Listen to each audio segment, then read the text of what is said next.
Monsieur le ministre, la crise a fait apparaître un besoin fort de médiation numérique. Comment accompagner les publics, tous les publics, ceux qui ne maîtrisent pas les outils ou les usages? Alors la crise a révélé encore plus ce besoin de médiation, mais il existait déjà avant.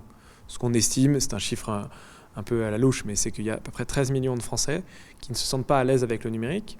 Et donc il ne faut pas réduire la fracture numérique au problème de la connexion et au fait de ne pas avoir la fibre ou le réseau.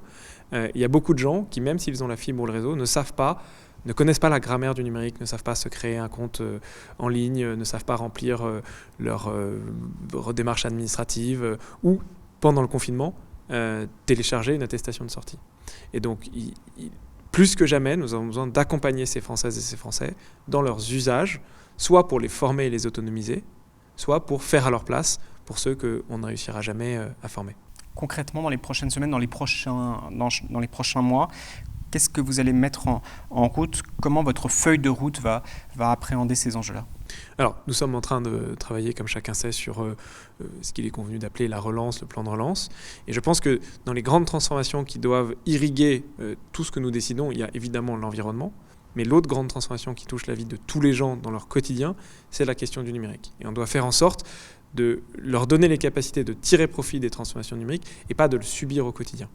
Et donc, ça veut dire probablement de dégager une politique encore plus holistique, j'allais dire, sur la connexion, la fibre, le réseau mobile, sur l'équipement, puisqu'on oublie aussi souvent l'équipement, mais il faut bien avoir un équipement. Et quand on a vu pendant le confinement que certaines familles avaient un seul ordinateur pour 3 enfants, ils ne pouvaient pas suivre l'école numérique. Et sur la formation des gens.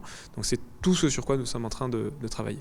Les pouvoirs publics ont beaucoup mis l'accent ces derniers mois, ces dernières années sur la dématérialisation. On peut même parler d'une dématérialisation à marche forcée observée dans certains endroits. Est-ce qu'il faut, selon vous, davantage justement insister sur l'accessibilité, la simplicité des démarches? Là encore, quelles actions on peut mettre en place? Je pense qu'effectivement, on a beaucoup mis l'accent sur la quantité, en oubliant parfois un peu trop la qualité. Et donc c'est toute la démarche qui est mise en œuvre depuis 2 ans, de reprendre à partir de l'expérience de l'utilisateur, la dématérialisation des services publics et de dire oui, il faut en dématérialiser plus, mais d'abord il faut que ce soit simple et accessible. Et quand on dit simple et accessible, c'est parfois des choses au-delà du numérique. Il faut probablement, ce que nous sommes en train de faire, réintroduire plus de numéros de téléphone. C'est indispensable pour avoir cette approche multicanale. On doit travailler sur la qualité de l'expérience des usagers. Est-ce que sur ces enjeux-là, ça se joue dans les territoires, au-delà de Paris? Il y a des besoins, des attentes fortes dans les territoires, avec des territoires, des collectivités qui ont des degrés de maturité numérique, si je puis dire, assez différents. Un mot sur les territoires. Alors, c'est toute cette stratégie de médiation numérique, d'accompagnement au quotidien des gens et en proximité, l'État ne peut pas le faire. Les seuls qui ont cette relation au quotidien, ce sont les collectivités territoriales. Ce sont d'ailleurs au-delà des collectivités territoriales, les associations, éventuellement les groupes privés. Donc c'est une stratégie qu'on doit dessiner ensemble et déployer ensemble. L'État peut aider, financer, mettre en réseau, donner des outils, coordonner, mais au jour le jour, c'est aux acteurs de terrain de le mettre en œuvre. Avec des synergies, vous l'avez dit, public, privé, que tous les acteurs aillent dans le même sens. Dernière question, Monsieur le Ministre, comment appuyer justement votre action sur les acteurs territoriaux, notamment les PIMS?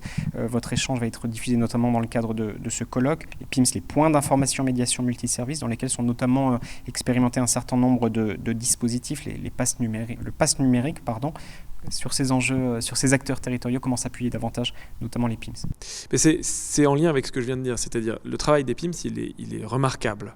Y compris d'ailleurs des PIMS qui se déplacent, et je trouve que c'est très intéressant. Ce que nous devons faire maintenant, c'est mettre en réseau et coordonner et amplifier l'action de tout le monde.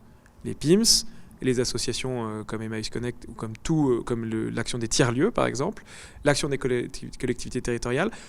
La question de la médiation numérique, de la fracture numérique, de la lutte contre la fracture numérique, c'est un problème pour l'État, c'est un problème pour les collectivités, c'est un problème pour les entreprises privées, au-delà d'ailleurs de celles qui sont engagées dans les PIMS.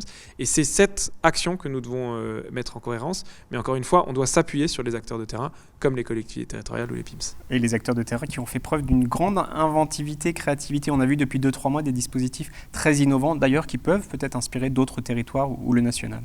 Exactement. Et je veux d'ailleurs saluer une de leurs initiatives, qui a été l'initiative Solidarité numérique que nous avons soutenue, avec des acteurs de terrain, des médiateurs numériques qui ont créé pendant le confinement ce numéro de téléphone et ce site internet pour faire en sorte que tous ceux qui étaient confinés chez eux, mais qui n'étaient pas à l'aise avec le numérique, trouvent une solution par le téléphone. Merci beaucoup pour cet échange, Monsieur le Ministre. Merci beaucoup et puis très bon colloque à vous.